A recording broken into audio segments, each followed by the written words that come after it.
Political upheaval and violence continue in the wake of last week's ouster of Islamist President Mohamed Morsi. On Monday, soldiers and police clashed with Mr. Morsi's supporters. At least 51 people were killed, many more were injured. Meanwhile, demonstrators, both pro and anti-Morsi, expressed anger at President Obama and the United States.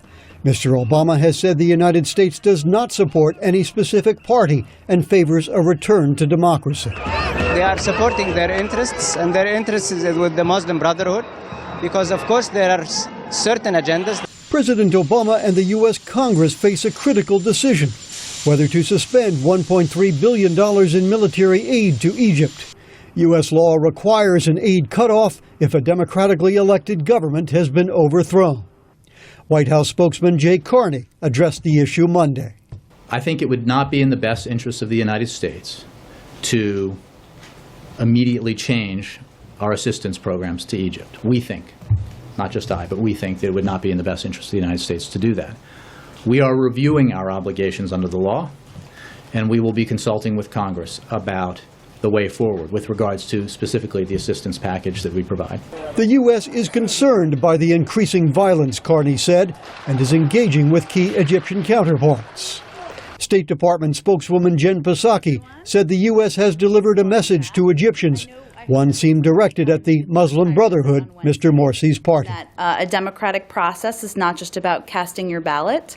There are other factors in terms of, in addition to that, including how somebody behaves and how they govern. And this is a case where millions of people have spoken in the country. But U.S. influence in Egypt is limited, says Eric Traeger of the Washington Institute for Near East Policy.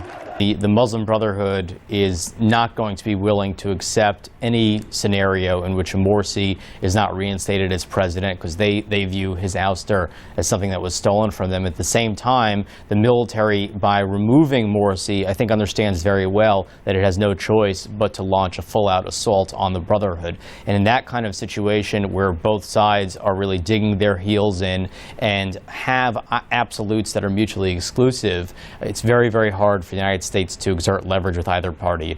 Traeger says the Obama administration is concerned about prolonged civil strife and its impact on the broader region.